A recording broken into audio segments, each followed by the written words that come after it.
좋은 일기이다. 좋은 일기라도 하늘에 구름 한 점 없는 우리 사람으로서는 감히 접근 못할 위험을 가지고 높아서 우리 조그만 사람을 비웃는 듯이 내려다보는 그런 교만한 하늘은 아니고 가장 우리 사람의 이해자인 듯이 낮추 뭉글뭉글 넘기는 분홍빛 구름으로서 우리와 서로 손목을 잡자는 그런 하늘이다. 사랑의 하늘이다. 나는 잠시도 멎지 않고 푸른 물을 황해로 부어내리는 대동강을 향한 모란봉 기슭 새파랗게 돋아나는 풀 위에 뒹굴고 있었다. 이날은 3월 3일 대동강의 첫 뱃놀이를 하는 날이다. 까맣게 내려다 보이는 물 위에는 결결이 반짝이는 물결을 푸른 놀이배들이 타고 넘으며 거기서는 봄 향기에 취한 형형색색의 선율이 우담보다도 부드러운 봄 공기를 흔들면서 날아온다. 그러고 거기서 기생들의 노래와 함께 날아오는 조선 아악은 느리게, 길게, 유창하게, 부드럽게, 그리고 또 애처롭게 모든 봄의 정다움과 끝까지 좋아하지 않고는 안 두겠다는 듯이 대동강에 흐르는 시커먼 봄물, 청류벽에 돋아나는 푸르른 풀어움, 심지어 사람의 가슴 속에 봄에 뛰노는 불붙는 핏줄기까지라도 습기 많은 봄 공기를 다리 놓고 떨리지 않고는 두지 않는다. 봄이다. 봄이 왔다. 부드럽게 부는 조그만 바람이 시커먼 조선소를 깨어 또는 돋아나는 풀을 스치고 지나갈 때 그 음악은 다른 데서는 듣지 못할 아름다운 음악이다. 아, 사람을 취케 하는 푸르른 봄의 아름다움이여. 15살부터의 동경 생활에 마음껏 이런 봄을 보지 못하였던 나는 늘 이것을 보는 사람보다 곱 이상의 감명을 여기서 받지 않을 수 없다. 평양성 내에는 겨우 툭툭 터진 땅을 헤치면 파릇파릇 돋아나는 나무 새기와 돋아나려는 버들의 어음으로 봄이 온 줄 알 뿐 아직 완전히 봄이 안 이르렀지만 이 모란봉 일대와 대동강을 넘어 보이는 가나안 옥토를 연상시키는 장림에는 마음껏 봄의 정다움이 이르렀다. 그리고 또 꽤 자란 밀보리들이 새파랗게 장식한 장님의 그 푸른빛, 만족한 웃음을 띠고 그 벌에 서서 내다보는 농부의 모양은 보지 않아도 생각할 수가 있다. 구름은 자꾸 하늘을 날아다니는 모양이다. 그 밀 위에 비치었던 구름의 그림자는 그 구름과 함께 저편으로 물러가며 거기는 세계를 아까 만들어 놓은 것 같은 새로운 녹빛이 퍼져나간다. 바람이야 조금 부는 때는 그 잘 자란 밀들은 물결같이 누웠다 일어났다. 일록일청으로 춤을 춘다. 찬송하는 솔개들은 높은 하늘에서 동그라미를 그리면서 더욱더 아름다운 봄의 향기로운 정취를 더한다. 따스한 봄정의 수사날이다. 나는 두어 번 소리나게 읊은 뒤에 담배를 붙여 물었다. 담뱃대는 무럭무럭 하늘로 올라간다. 하늘에도 봄이 왔다. 하늘은 낮았다. 모란봉 꼭대기에 올라가면 넉넉히 만질 수가 있으리만큼 하늘은 낮다. 그리고 그 낮은 하늘보다는 오히려 더 높이 있는 듯한 분홍빛 구름은 몽글몽글 엉키면서 날아다닌다. 나는 이러한 아름다운 봄 경치에 이렇게 마음껏 봄의 속삭임을 들을 때는 언제든 유토피아를 아니 생각할 수 없다. 우리가 시시각각으로 애를 쓰며 수고하는 것은 그 목적은 무엇인가? 역시 유토피아 건설에 있지 않을까? 유토피아를 생각할 때는 언제든 그 위대한 인격의 소유자며 사람의 위대함을 끝까지 즐긴 진나라 시황을 생각지 않을 수 없다. 우리가 어찌하면 죽지를 아니할까 하여 소년 300을 배에 태워 불사학을 구하려 떠보내며 예술의 사치를 다하여 아방궁을 지으며 매일 신하 몇천 명과 잔치로서 즐기며 이리하여 여기 한 유토피아를 세우려던 시황은 몇만의 역사가가 어떻다고 욕을 하든 그는 참말로 인생의 향락자이며 역사 이후에 제일 큰 위인이라고 할 수가 있다. 그만한 순전한 용기 있는 사람이 있고야 우리 인류의 역사는 끝이 날지라도 한 사람을 가졌었다고 할 수 있다. 큰 사람이었었다 하면서 나는 머리를 흔들었다. 이때다.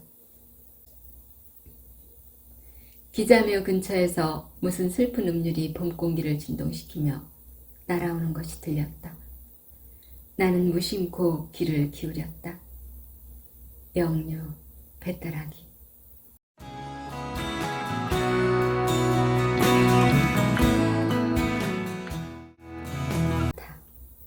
영유 배따라기다. 그것도 웬만한 광대나 기생은 발꿈치에도 믿지 못하리만큼 그만큼 그 배따라기의 주인은 잘 부르는 사람이었다. 비나이다, 비나이다. 산천우토 1월 성신 하나님 전 비나이다. 신랄 같은 우리 목숨 살려달라 비나이다. 에야, 어그 여자야. 여기까지 이르렀을 때에 저편 아래 물에서 장고 소리와 함께 기생의 노래가 울려오며 배따라기는 그만 안 들리게 되었다.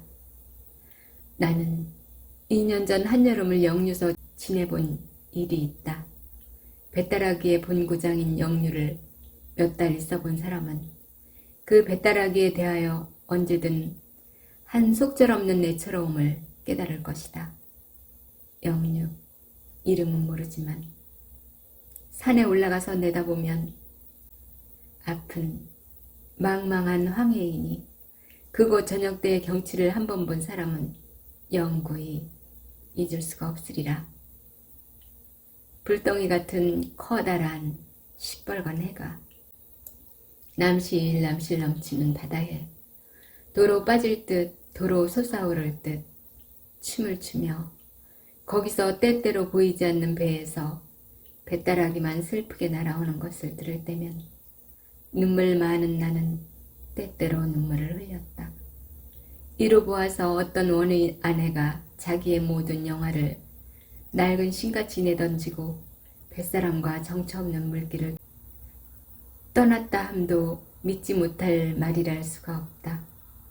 영유서 돌아온 뒤에도 그 배따라기는 내 마음에 깊이 새겨져 있으랴 잊으려야 잊을 수가 없었고 언제 한번 다시 영유를 가서 그 노래를 한 번 더 들어보고 그 경치를 다시 한번 보고 싶은 생각이 늘 떠나지를 않았다. 장고 소리와 기생의 노래는 멎고 배따라기만 구슬프게 날아온다. 결결이 부는 바람으로 말미암아 때때로는 들을 수가 없으되 나의 기억과 곡조를 종합하여 들은 배따라기는 이 대목이다. 강변에 나왔다가 나를 보더니만 혼비백산하여 꿈인지 생시인지 와르륵 달려들어 섬섬 옥수로 부여잡고 호천만극하는 말이 하늘로서 떨어지며 땅으로서 솟아났나 바람결에 묻어오고 구름길에 쎄어왔나 이리저리 붙들고 울음을 째 일리 죄인이며 일가 친척이 모두 모여 여기까지 들은 나는 마침내 참지 못하고 벌떡 일어서서 소나무 가지에 걸었던 모자를 내려쓰고 그곳을 찾으려 모란봉 꼭대기에 올라섰다. 꼭대기는 좀 더 노랫소리가 잘 들린다. 그는 뱃다라기의 맨 마지막 여기를 부른다. 밥을 빌어서 죽을 쓸지라도 제발 덕분에 뱃놈 노릇은 하지 마라. 에야, 어그 여자야. 그 소리로서 방향을 찾으려던 나는 그만 그 자리에 섰다.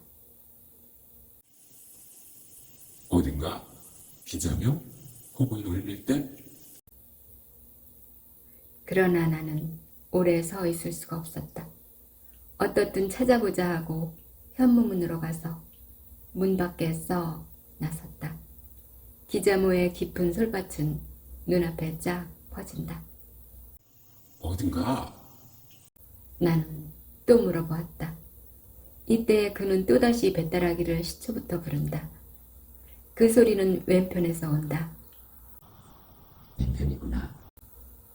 하면서 소리나는 곳을 더듬어서 소나무 틈으로 한참 돌다가 겨우 기자며 치고는 그중 하늘이 넓고 밝은 곳에 혼자서 뒹굴고 있는 그를 찾아내었다.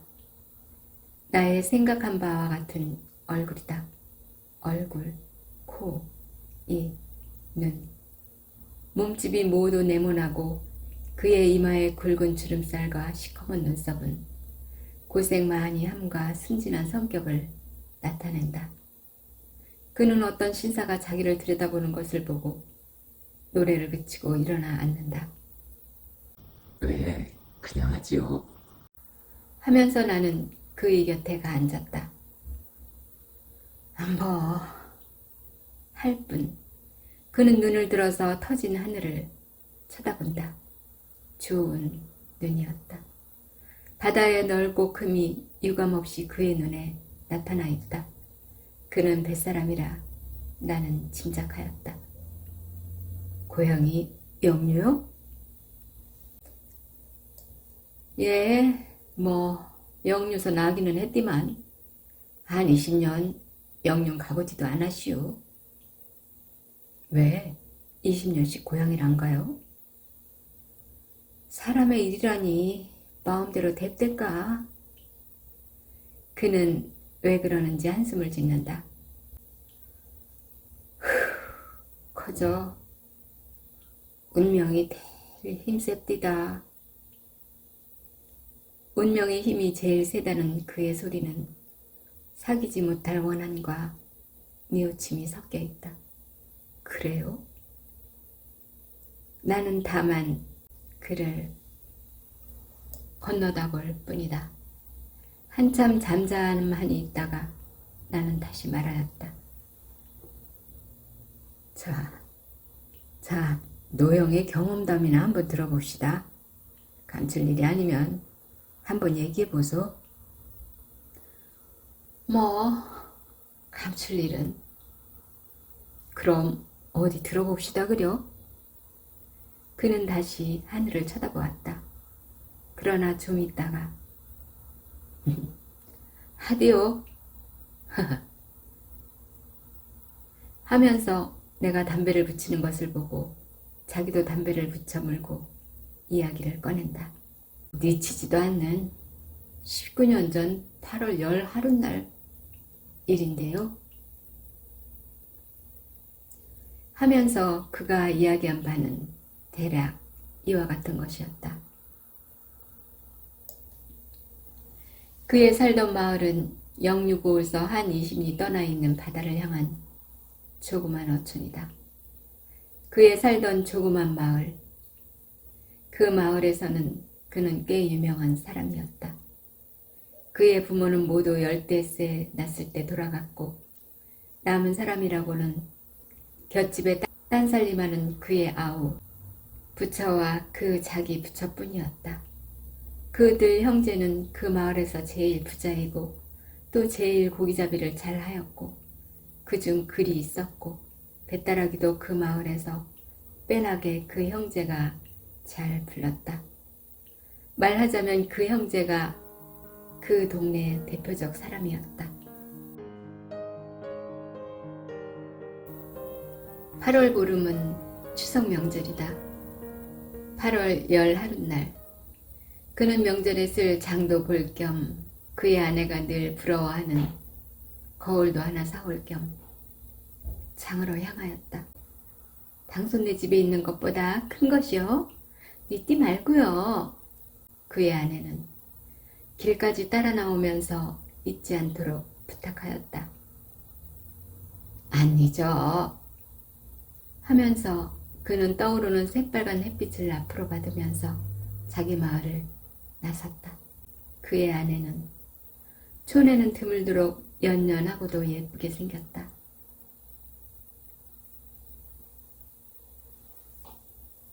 성내에 된주골을 가도 그만한 거 쉽게 안 가시오? 그러니까 촌에서는, 그리고 그 당시에는 남에게 우습게 보이도록 그 내외의 새는 좋았다. 늙은이들은 계집에게 혹하지 말라고 흔히 그에게 권고하였다.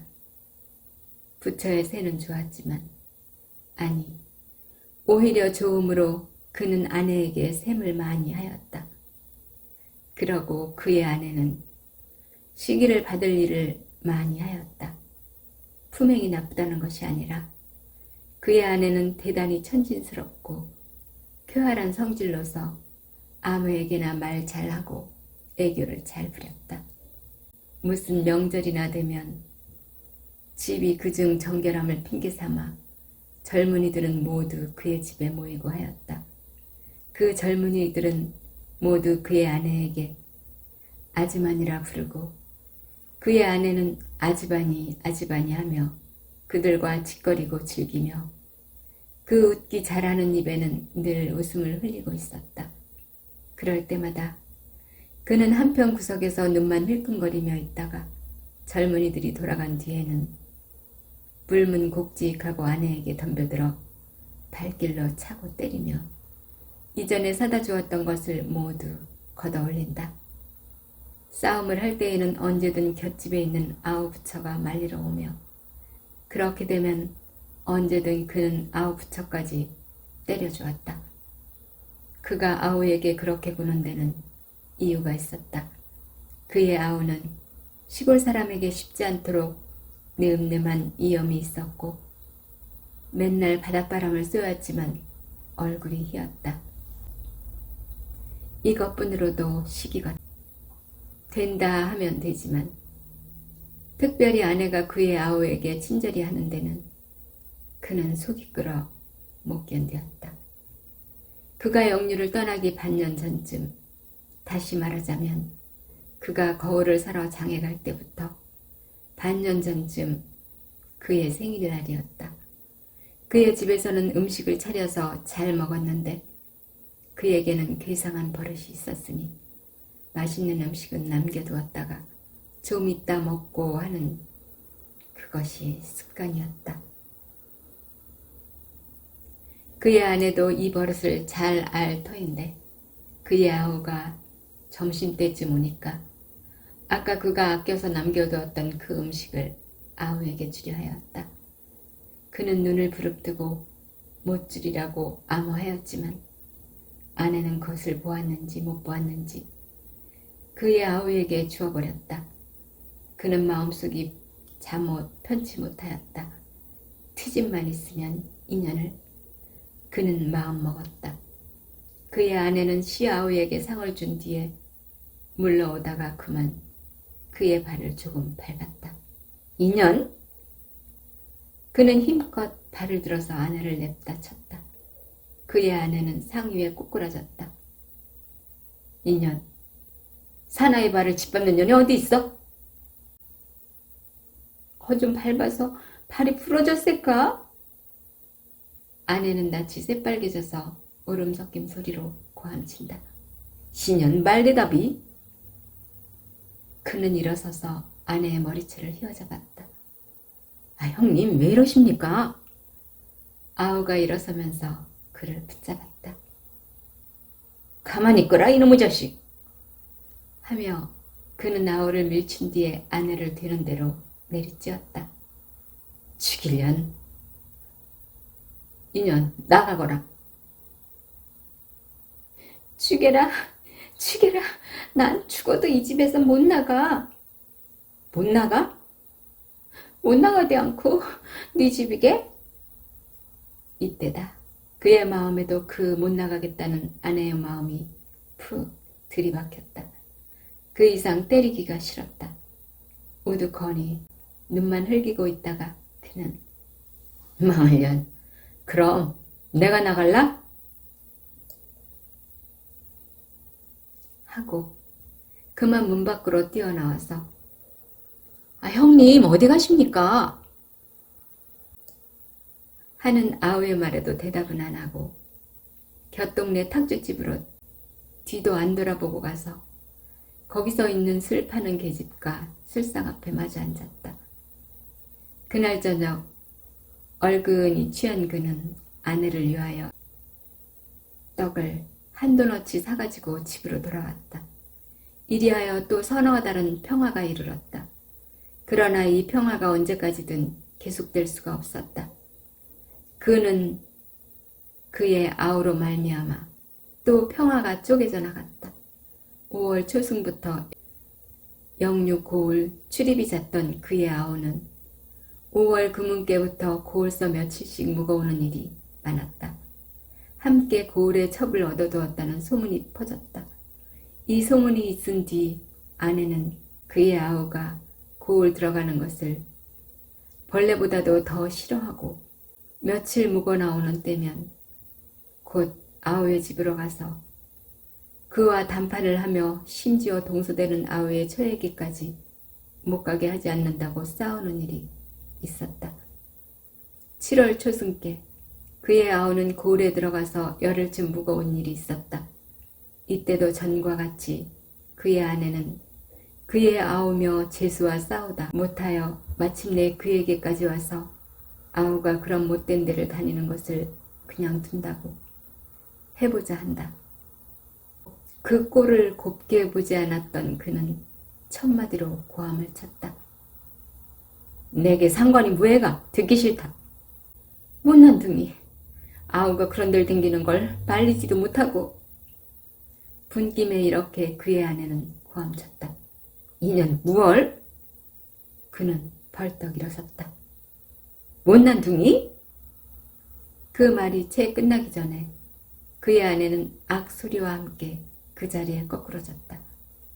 이년 사나이에게 그따위 말버릇 어디서 배웠?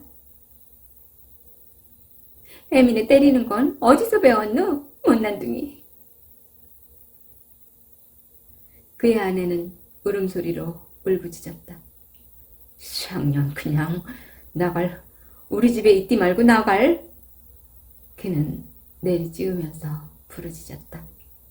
그리고 아내를 문을 열고 밀쳤다.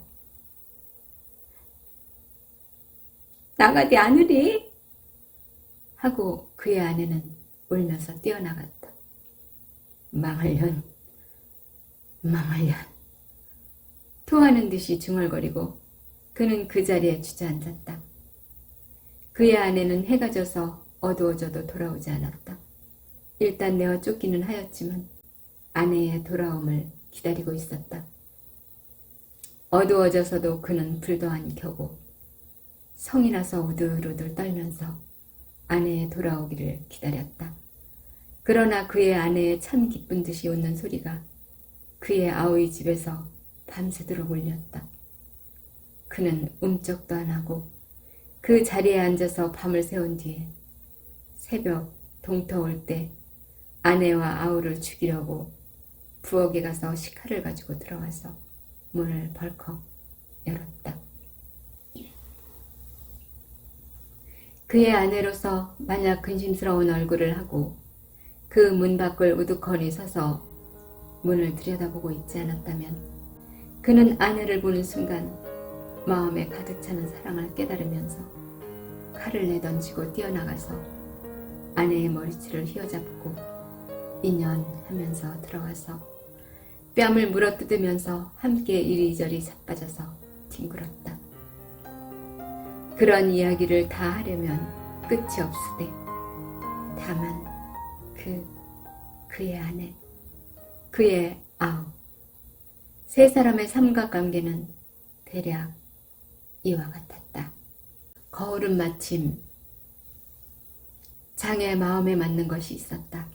지금것과 대보면 어떤 때는 코도 크게 보이고 입이 작게도 보이는 것 같지만 그 당시에는 그런 촌에서는 둘도 없는 기물이었다. 거울을 사가지고 장을 본 뒤에 그는 이 거울을 아내에게 주면 그 기뻐할 모양을 생각하며 새빨간 저녁 햇빛을 받는 넘치는 듯한 바다를 안고 자기 집으로 늘 들려오던 탁주집에도 안 들려서 돌아왔다. 그러나 그가 그의 집 방 안에 들어설 때에는 뜻도 안 하던 광경이 그의 눈에 버리어 있었다.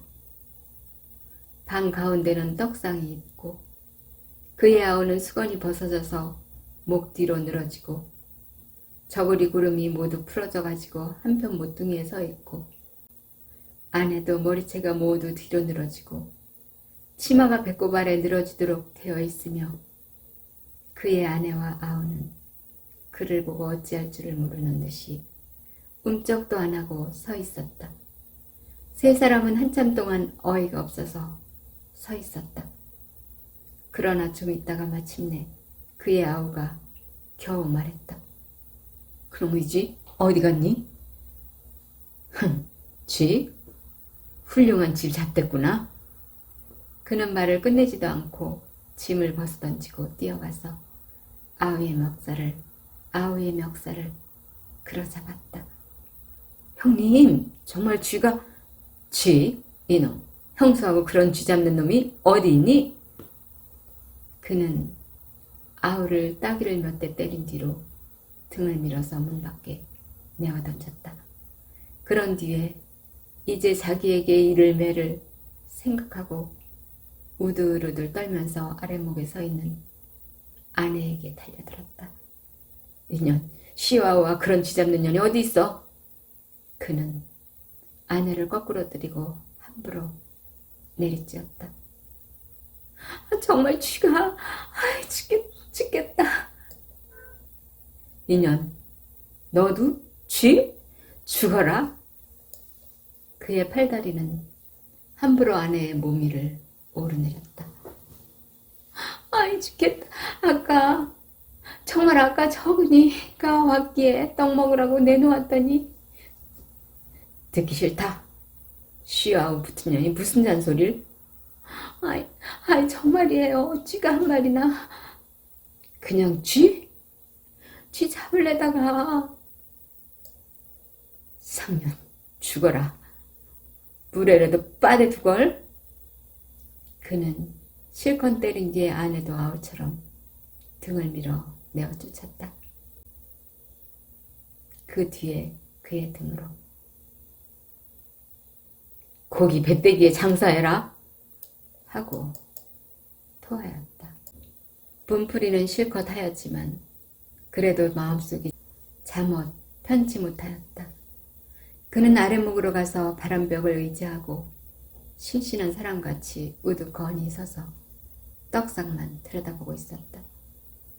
1시간, 2시간. 서편으로 바다를 향한 마을이라 다른 곳보다는 늦게 어둡지만 그래도 술시쯤 되어서는 깜깜하니 어두웠다. 그는 불을 켜려고 바람벽에서 떠나서 성냥을 찾으러 돌아갔다. 성냥은 늘 있던 자리에 있지 않았다. 뒤적이 노라니까 어떤 낡은 옷뭉치를 들칠 때 문득 쥐소리가 나면서 무엇이 후덕덕 뛰어나온다. 그리하여 저편으로 기어서 도망한다. 역시 쥐됐구나. 그는 조그만 소리로 부르짖었다. 그리고 그만 그 자리에 맥없이 털썩 주저앉았다. 아까 그가 보지 못한 때의 광경이 활동 사진과 같이 그의 머리에 지나갔다. 아우가 집에를 온다. 아우에게 친절한 아내는 떡을 먹으라고 아우에게 떡상을 내놓는다.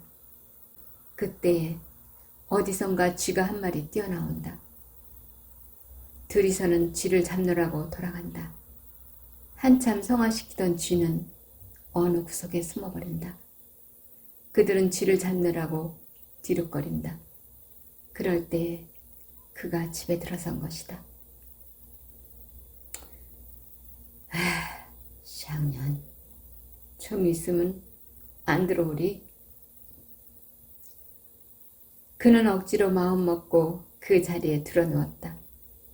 그러나 아내는 밤이 가고 날이 밝기는커녕 해가 중천에 올라도 돌아오지를 않았다. 그는 차차 걱정이 나서 찾아보러 나섰다. 아우의 집에도 없었다. 동네를 모두 찾아보아도 본 사람은 없다 한다.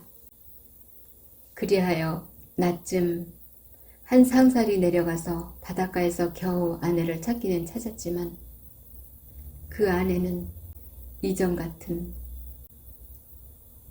생기로 찬 산 아내가 아니요.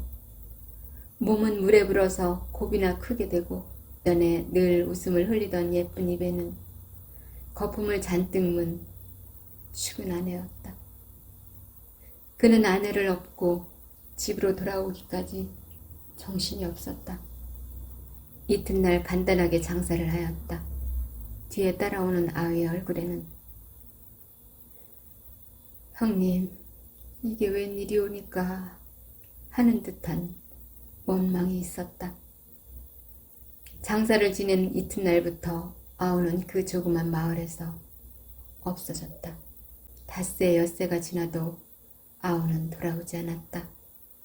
그래서 알아보니까 꼭 그의 아우같이 생긴 사람이 5, 6일 전에 맷산자 보따리를 하여 진 뒤 시뻘건 저녁해를 등으로 받고 더벅더벅 동쪽으로 가더라 한다.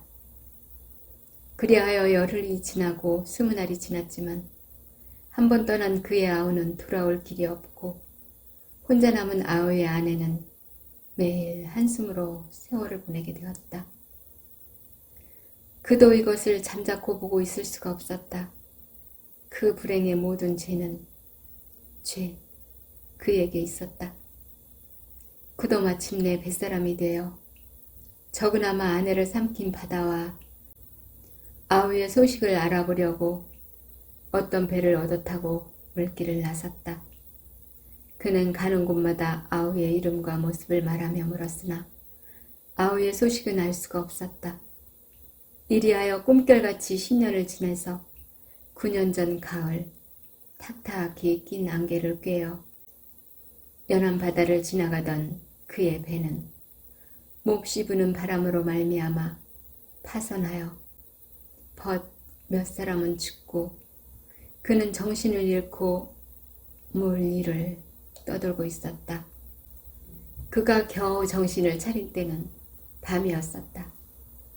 어느덧 그는 물 위에 올라와 있었고 그를 말리느라고 새빨갛게 피어놓은 불빛으로 자기를 간호하는 아우를 보았다.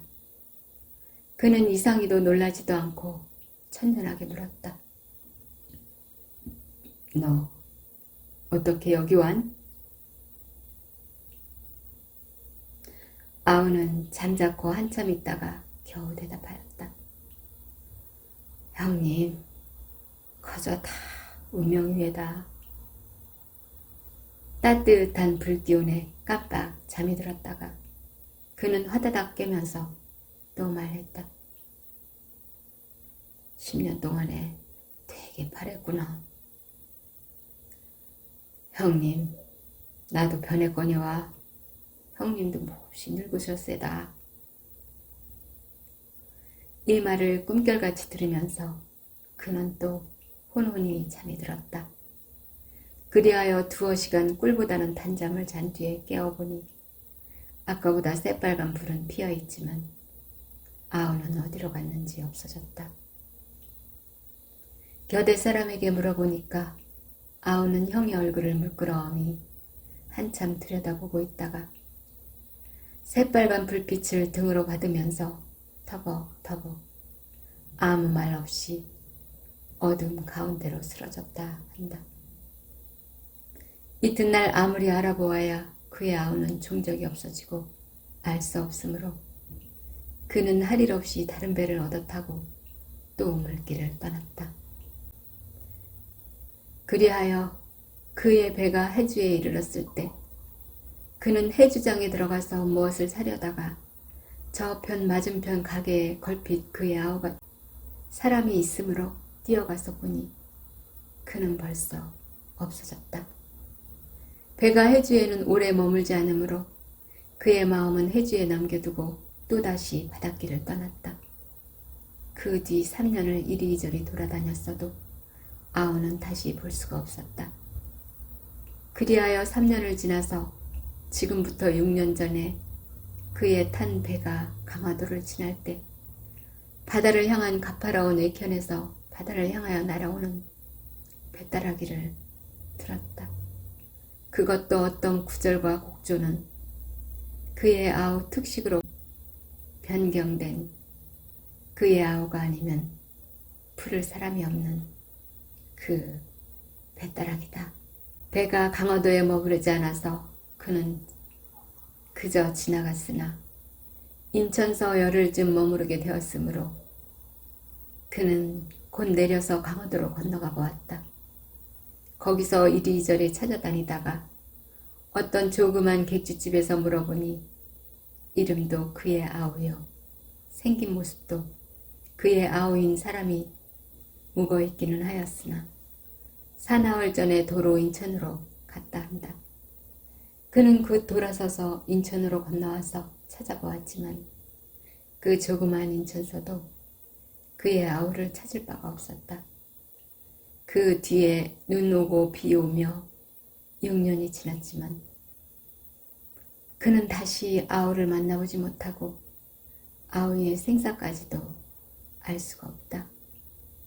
말을 끝낸 그의 눈에는 저녁해에 반사하여 몇 방울의 눈물이 가득인다. 나는 한참 있다가 겨우 물었다. 노형 개수는? 모르디요. 20년을 영륜을 안 가봤으니깐요.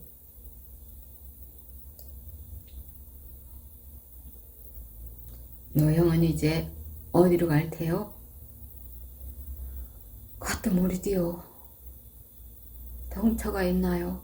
바람 부는 대로 몰려댕기디요. 그는 다시 한번 나를 위하여 배따라기를 불렀다. 아, 그 속에 잠겨있는 삭히지 못할 뉘우침, 바다에 대한 애처로움, 그리움. 노래를 끝낸 다음에 그는 일어서서 시뻘건 저녁해를 잔뜩 등으로 받고 을밀대로 향하여 더벅더벅 걸어간다.